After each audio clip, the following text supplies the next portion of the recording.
दुनिया में एक खतरनाक वायरस फैलने के बाद रिसोर्सेज के लिए सारे देश आपस में भिड़ गए और पूरी दुनिया में नॉर्वे ही एकमात्र ऐसी जगह बची जहां पे वायरस का असर नहीं हुआ था और वहां मौजूद नेचुरल रिसोर्सेज के कारण बस वहां पे ही सरवाइव करा जा सकता था। तब नॉर्वे के प्राइम मिनिस्टर डेकन ने नॉर्वे के चारों तरफ बड़ी बड़ी दीवारें बनवा दी और अंदर बस वही लोग रह सकते थे जो या तो पहले से वहां के नागरिक हों या फिर उनके पास कोई स्पेशल स्किल्स हो जिससे वायरस का एंटीडोट बनाने में मदद मिल सके या फिर लोगों के खाने की प्रॉब्लम्स को कम करा जा सके। खैर अभी तक वहां की गवर्नमेंट ने एक एआई सिस्टम भी बना लिया था जो रोज इन्फेक्टेड लोगों का डाटा एनालाइज करके नॉर्वे की गवर्नमेंट को आइडिया देता था कि वो लोग किस तरह से खाने की प्रॉब्लम्स को कम कर सकते हैं। अब वहां की एक फैसिलिटी में लीजा नाम की एक बायोलॉजिस्ट भी काम किया करती थी जिसके पास फसलों की नॉलेज होने के कारण उसे वहां के एग्रीकल्चर डिपार्टमेंट में रखा गया था। अब कुछ खाना तो वो लोग बड़े बड़े ग्रीन हाउस में उगाया करते थे और कुछ के लिए उन्होंने पास के समुद्र के हिस्से में बड़े बड़े जाल लगाए हुए थे जहां वो लोग मछलियों की फार्मिंग किया करते थे।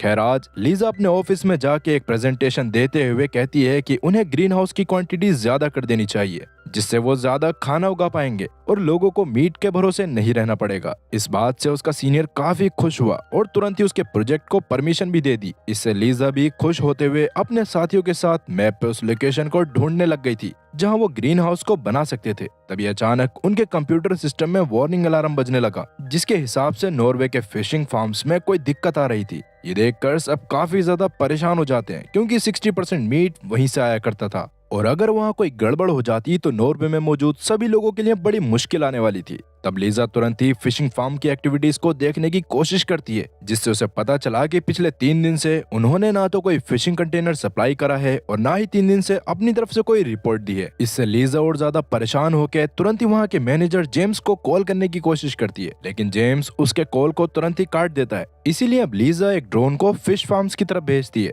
जिस दौरान ड्रोन में तो वहाँ एकदम नॉर्मल ही लग रहा था और जब ड्रोन से ही लीजा मैनेजर से बात करते हुए उससे जानने की कोशिश करती है कि उसने सिस्टम्स को बंद क्यों करा हुआ है और क्या वहाँ कोई दिक्कत है। पहले तो मैनेजर लीजा के ड्रोन भेजने के कारण उस पर गुस्सा करने लगता है क्योंकि अभी के समय तक सिक्योरिटी रीजंस के कारण सभी ड्रोन्स को पब्लिक वालों और आर्मी वालों को दे दिया गया था ताकि वो बॉर्डर्स पे रहकर घुसपैठियों के ऊपर नजर रख सकें। इसके बावजूद अभी भी लीजा मैनेजर से वहाँ के हाल जानने की कोशिश कर रही थी लेकिन मैनेजर के कुछ बोलने से पहले ही लीजा का ड्रोन अचानक बंद हो जाता है और उसके थोड़ी देर बाद ही एक पुलिस ऑफिसर उनके ऑफिस में आ गया। उसको देखकर लीजा उससे रिक्वेस्ट करने लग गई थी कि शायद फिश फार्म्स का मैनेजर किसी प्रॉब्लम में है इसीलिए उन्हें वहां जाके चेकिंग करनी चाहिए लेकिन ऑफिसर इस पर मना कर देता है क्योंकि ऐसा करने की परमिशन या तो सिक्योरिटी मिनिस्टर या तो कंपनी का हेड या फिर प्राइम मिनिस्टर ही दे सकता था और लीजा तो बस सिक्योरिटी डिपार्टमेंट में थी तो वैसे भी ऑफिसर को ऐसा करने के लिए नहीं कह सकती थी। इससे गुस्से में आके लीजा ऑफिसर को सुनाने वाली होती है लेकिन ऑफिसर आगे उसकी कोई बात नहीं सुनता और ऑफिस से चला जाता है। ये देखकर लीजा परेशान होकर एक बार वापस से फिश फार्म्स के मैनेजर को कॉल करती है और इस बार मैनेजर उसको कॉल उठाकर बताता है कि असल में बस वो हवाओं का रुख बदलने से समंदर की वेव्स दूसरी तरफ हो गई थी जिसके कारण ही वो लोग अभी फिशेस नहीं पकड़ पा रहे थे। लेकिन ये बात भी झूठ थी क्योंकि जाल में ऑलरेडी काफी मछलियां थीं मगर मैनेजर ने रियल टाइम मॉनिटरिंग वाली मशीन्स को बंद कर रखा था। और जब लीजा मैनेजर से इसका कारण पूछती है तो मैनेजर कहता है कि असल में वो लोग मछलियों को वायरस से डिसइंफेक्टेड रखने के लिए कुछ वैक्सीन भी लगा रहे हैं तो इसीलिए मॉनिटरिंग बंद कर रखी है।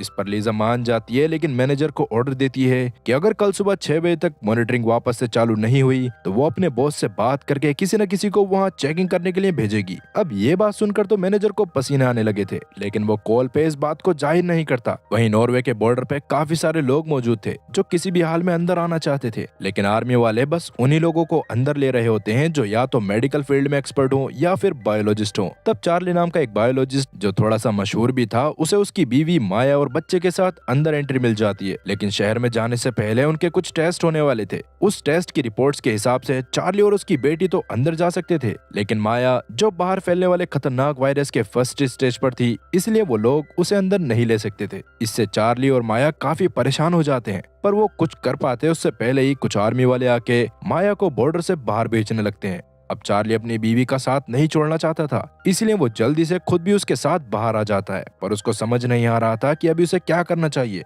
वो बाहर रहकर अपने बच्चे को भी खतरे में नहीं डाल सकता था और ना ही उसकी बीवी अंदर जा सकती थी। खैर अभी वो माया के साथ वहां से जा ही रहा था कि तभी एक आदमी उनके पास आके उनसे कहता है कि अगर तुम मुझे पर पर्सन के हिसाब से 300 क्रिप्टो कॉइंस दोगे तो मैं तुम्हें बॉर्डर पार करवा सकता हूँ। ये बात सुनकर चार्ली के दिमाग में एक आइडिया आता है और अब जैसा कि उनके पास कोई और रास्ता नहीं था तो चार्ली बच्चे के साथ नॉर्मली अंदर जाने का डिसाइड करता है, जबकि माया उस स्मगलर के साथ अंदर आने वाली थी, जहां आके चार्ली और माया वापस से एक हो जाते। अब रात में वो स्मगलर के कहे अनुसार एक कोस्ट पे आते हैं जहां वो स्मगलर पहले से मौजूद था। तब चार्ली उसे पैसे देता है जो लेके स्मगलर ने माया को एक फोन दे दिया था और अभी से लेके माया के अंदर पहुंचने तक माया और स्मगलर के बीच में जो भी बातें होनी थी वो सब उसी फोन से होती। अब वो स्मगलर माया को एक गाड़ी में बिठा देता है जबकि चार्ली एक ऑफिशियल बस में बैठकर अपने बच्चे के साथ नॉर्वे के अंदर आ गया था। खैर दूसरी तरफ अगले दिन लीजा इंतजार में थी कि मैनेजर मॉनिटरिंग सिस्टम को चालू करेगा, लेकिन ऐसा नहीं होता। इसीलिए मजबूरन लीजा एक स्पीड बोट से सीधा फिश फार्म में पहुंच जाती है, जहां मैनेजर उसे देखकर उसे अंदर जाने से रोकने की कोशिश करता है, जिस दौरान वो बहाने बना रहा था कि अंदर उसके साथी वैक्सीन पे वर्क कर रहे हैं और लीजा अंदर जाके बीमार पड़ सकती है। लेकिन मैनेजर के काफी कोशिश करने के बाद भी वो लीजा को अंदर जाने से नहीं रोक पाया और अंदर जाने के बाद तो लीजा के होश उड़ जाते हैं, क्योंकि असल में वहां मौजूद सभी वर्कर्स खुद भी काफी परेशान थे, क्योंकि फार्म्स में मौजूद उस बैच की सारी फिशेस को एक अजीब सी बीमारी हो गई थी, जिसके कारण उनकी आंखें और मुंह पूरी तरह से लाल था और गिल्स के पास काले धब्बे पड़ गए थे। तब लीजा को तो कुछ समझ नहीं आता, जिस पर मैनेजर उसे बताता है कि बस इसी वजह से मैंने मॉनिटरिंग सिस्टम को बंद कर रखा था, क्योंकि पिछले एक हफ्ते से मछलियां काफी बीमार हैं और उनकी बीमारी का कारण किसी को भी समझ नहीं आ रहा था। उसके लिए ही मैनेजर खुद भी वैक्सीन बनवाने की कोशिश में लगा हुआ था, पर उसके हिसाब से वैक्सीन बनाने में उन्हें कुछ और दिनों या हफ्तों का समय लगने वाला था। मगर जैसा कि लीजा इतने समय तक इंतजार नहीं कर सकती थी, इसलिए वो खुद भी मछलियों के डीएनए सैंपल को अपने साथ लेके आती है और उन्हें अपनी लैब में स्टडी करने लगती है। उस दौरान लीजा के सामने एक और सच्चाई आई, जिससे तो उसका दिमाग और ज्यादा खराब हो गया। असल में मछलियों को भी एक बहुत ही खतरनाक वायरस हो चुका था और अगर कोई इंसान इन्फेक्टेड मछली खा लेता तो उसे भी वो वायरस हो जाता, जिससे शुरू में तो उन्हें सर में दर्द, खांसी और उल्टी होती है, पर अगर 2 दिन के अंदर उनका इलाज सही से नहीं होता तो वो लोग मारे जाते। ये सब जानने के बाद तो लीजा का बॉस और बाकी साथी भी काफी परेशान हो गए थे और सबसे बड़ी दिक्कत ये थी कि ये वायरस पानी से भी फैल रहा था, जिसका मतलब एक फिश फार्म से जुड़े हुए बाकी सारे नेट्स का पानी भी खराब हो चुका था और वहां से कोई मछली भी नहीं पकड़ी जा सकती थी। अब मामले की गंभीरता को देखते हुए लीजा तुरंत ही इस बात की खबर प्राइम मिनिस्टर डेकन तक पहुंचा देती है, जिसने तुरंत ही इस पर एक्शन लेकर सारे फिश फार्म्स को बंद करवा दिया था और साथ ही हेल्थ एडमिनिस्ट्रेशन से जल्द वायरस की वैक्सीन बनाने को कह दिया था। अब सभी इन्फेक्टेड मछलियों को फिश फार्मिंग मैनेजर ने भी पानी से बाहर तो निकाल लिया था, लेकिन उन्हें इन्फेक्टेड मछली में से एक मरी हुई मछली समंदर किनारे आ गई थी, जिसको एक चूहे ने खा लिया था और वो शहर की तरफ जाने लगा। वहीं जैसे कि मैनेजर को खुद भी 3 दिन बाद फिश के इन्फेक्टेड होने के बारे में पता चला था, तो उसके पिछले 3 दिन का स्टॉक भी मार्केट में आ गया था, जिसमें मौजूद मछली को जैसे ही एक लड़की खाती है वैसे ही वो बुरी तरह से बीमार होकर उल्टियां करने लगी, जो देख उसके दोस्त काफी घबरा कर उसे एम्बुलेंस से हॉस्पिटल पहुंचा देते हैं। वहीं लीजा के ऑफिस में किसी को समझ नहीं आ रहा था कि वो शहर में मौजूद सभी लोगों का पेट कैसे भरेंगे, क्योंकि फिश फार्मिंग से लगभग 60% शहर के लोगों के लिए खाना जाता था और फिश फार्मिंग बंद होने के कारण अब इतने लोगों का पेट भरना काफी ज्यादा मुश्किल था। तब लीजा कहती है कि अगर हम अब तक स्टोर करी गई फ्रोजन फिशेस को कुछ समय के लिए मार्केट में ले आएं, तो उनका स्टॉक खत्म होते होते लगभग 5 महीने लग जाएंगे और इस बीच हम वायरस की वैक्सीन पे काम करके उसे भी बना लेंगे। अब वैसे ये बात तो सही थी, लेकिन ये सुनते ही लीजा का हेड उस पर गुस्सा करने लगता है, क्योंकि फ्रोजन फूड को मार्केट में लाने की परमिशन सिर्फ प्राइम मिनिस्टर ही दे सकता था और अगर लीजा की रिपोर्ट्स प्राइम मिनिस्टर को सही नहीं लगती तो वो इसके लिए मना कर देता। इसीलिए अब लीजा साथ साथ कुछ और भी सोचने लगती है। अब आगे रात तक चार्ली भी नॉर्वे में आ चुका था, जिसको वहां आते ही अपनी बीवी का इंतजार था, लेकिन माया को वहां तक आने में लगभग 2 दिन का समय लगने वाला था। खैर चार्ली के कमाल का बायोलॉजिस्ट होने के कारण अगले दिन ही उसे लीजा के ग्रीन हाउस में नौकरी पे भी रख लिया जाता है। वहां आज का काम खत्म करने के बाद चार्ली समंदर के उस किनारे पे आ गया जहां स्मगलर्स माया को लेके आने वाला था, पर काफी देर इंतजार करने के बाद भी चार्ली को उनकी बोट दिखाई नहीं दी। वहीं अब तक स्मगलर एक छोटी मोटर बोट को लेके नॉर्वे के बॉर्डर तक आ गया था, जहां पहुंचने से पहले ही वो बोट की मोटर को बंद करके सभी पैसेंजर्स को एक एक चप्पू देता है, क्योंकि असल में वहां काफी सारी सी माइंस लगी हुई थी,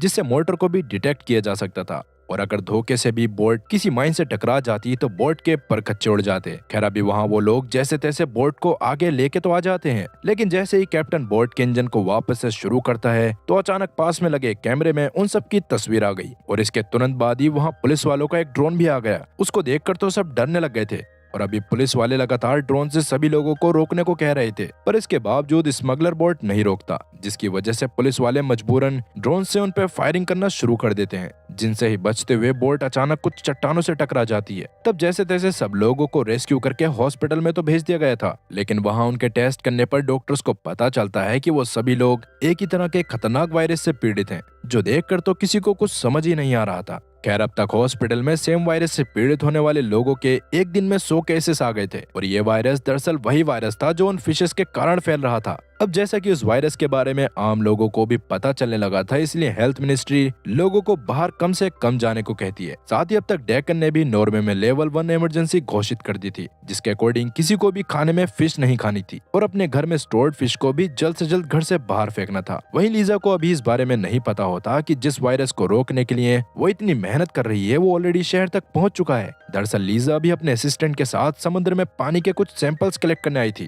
ताकि उसे पता चल सके कि पानी में ये वायरस कहां से आया है। पहले उसे लग रहा था कि या तो बॉर्डर के बाहर से कोई इन्फेक्टेड फिश नॉर्वे में आ गई होगी, या फिर समंदर के पानी में ही वायरस पनपा होगा। और फिलहाल वो पानी के सैंपल्स को लैब में ले जाकर टेस्ट करती है, जिसे देखकर तो उसके होश उड़ गए, क्योंकि असल में ना तो ये वायरस पानी में पनपा था और ना ही कोई फिश इसे लेकर नॉर्वे तक आई थी। इस वायरस का कोई और ही कारण था, जिसके बारे में बहुत कोशिश करने के बाद भी अभी लीजा को पता नहीं चल पाता। तभी अचानक लीजा की नजर प्राइम मिनिस्टर वाली न्यूज पर पड़ती है, जिसे देखकर तो उसे समझ आ गया था कि बाहर की दुनिया का सत्यानाश हुआ था और यहाँ सवा सत्यानाश होने वाला है, जिसे देखकर उसे पता चल गया था कि वो खतरनाक वायरस शहर तक आ चुका है, जो काफी चिंता वाली बात थी। खैर, वहीं कुछ कोस्टल गार्ड्स को समुद्र के पानी के अंदर 2 डेड बॉडीज मिलती हैं, जो कुछ स्मगलर्स की थीं, जिनको टेस्ट करने पर डॉक्टर्स को पता चलता है कि उन दोनों की बॉडी के अंदर वही वायरस है जो फिशेस के अंदर था, और अब वही वायरस शहर में फैल रहा है। अब ये बस डॉक्टर्स का कहना था, लेकिन अभी किसी एक्सपर्ट ने उन बॉडीज पे टेस्ट नहीं करे थे। अब धीरे धीरे केसेस और ज्यादा बढ़ते जा रहे थे, और इस वायरस की सबसे खतरनाक बात ये थी कि ये हर घंटे इवॉल्व कर रहा था, जिसके कारण डेक्कन तुरंत ही लेवल 2 इमरजेंसी भी डिक्लेयर कर देता है, जिसमें अगर किसी भी एरिया में वायरस के ज्यादा केसेस आते तो उस एरिया में पूरी तरह से लॉकडाउन लगा दिया जाता और वहां से किसी को भी बाहर जाने की परमिशन नहीं मिलती। ये न्यूज देखने के बाद तो लीजा के दिमाग ने काम करना बंद कर दिया था, क्योंकि इतनी पढ़ाई करने के बाद भी उसने आज तक ऐसा वायरस नहीं देखा था जो इतनी जल्दी इवॉल्व कर रहा हो, और बस पहले दिन में उसके इतने सारे केसेस भी आ गए थे। इसीलिए अभी वो इस बारे में और ज्यादा जानने के लिए वापस से फिश फार्म के मैनेजर के पास बात करने के लिए चाहती है, जहां फार्म के बाहर वर्कर्स काफी सारी सड़ी हुई फिशेस को कूड़ेदान में डाल रहे थे, जो लीजा को थोड़ा अजीब तो लगता है, पर वो मैनेजर से बात करने के लिए अंदर जाने लगती है। तभी अचानक कुछ डॉक्टर्स मैनेजर को स्ट्रेचर पे पूरा सील पैक करके बाहर लाते हैं, क्योंकि वो मैनेजर खुद भी वायरस की चपेट में आ गया था और उसकी हालत तो बाकियों से भी काफी ज्यादा खराब थी। इसी वजह से अभी सब वर्कर्स भी थोड़ा सा ज्यादा बिजी थे, जिसका ही फायदा उठाकर लीजा अंदर से कुछ दिन पहले तक की सीसीटीवी फुटेज को चुरा लेती है और वापस से अपने ऑफिस में आ जाती है। मगर वहां आते ही उसे एक और बुरी खबर सुनने को मिली कि उनके ग्रीन हाउस में लगे टमाटरों में भी वो वायरस फैलने लग गया था, जिसके कारण काफी फसल बर्बाद हो चुकी थी। पर किसी को भी नहीं पता था कि वो वायरस ग्रीन हाउस तक कैसे आया। अब वैसे उस खराब टमाटर को सबसे पहले चार्ली ने देखा था, और एक बॉटनिस्ट होने के कारण वो उसको देखकर ही समझ गया था कि पक्का इसमें कोई ना कोई गड़बड़ है। खैर, अभी जब लीजा उससे बात करती है तो वो कहता है कि मेरे हिसाब से पक्का कोई इन्फेक्टेड जानवर ही वायरस को यहाँ लेके आया है, इसीलिए सबसे पहले हमें पूरे एरिया को डिसइंफेक्ट करने के साथ साथ उस जानवर को भी ढूंढना पड़ेगा। साथ ही अभी हाल फिलहाल में जितने भी टमाटरों को तोड़ा गया है उन सभी को वापस से चेक करना पड़ेगा। अगर उनमें भी खराब टमाटर निकलते हैं तो उन सब के साथ साथ इस ग्रीन हाउस में मौजूद पूरी फसल जलानी पड़ेगी। अब चार्ली से ये सारी बातें सुनकर लीजा को समझ आ गया था कि चार्ली सच में काफी अच्छा इंसान है, क्योंकि जहां लोग ऐसी सिचुएशन में भी कहीं ना कहीं से फायदा ढूंढने की कोशिश करते हैं, वहीं चार्ली लोगों की जान बचाने के लिए इस ग्रीन हाउस को आग लगाने तक के लिए तैयार था। अब जितने में लीजा टमाटरों पर रिसर्च कर रही थी, उतने में चार्ली किसी और काम में लगा हुआ था। पर तभी उसे एक अननोन नंबर से एक मैसेज आता है, जिसे देखकर चार्ली को लगा था कि वो मैसेज माया की तरफ से ही होगा, जो अब तक कोस्ट तक आ गई होगी। इसलिए अब चार्ली जल्दी से अपने काम को छोड़कर कोस्ट के पास जाने लगता है,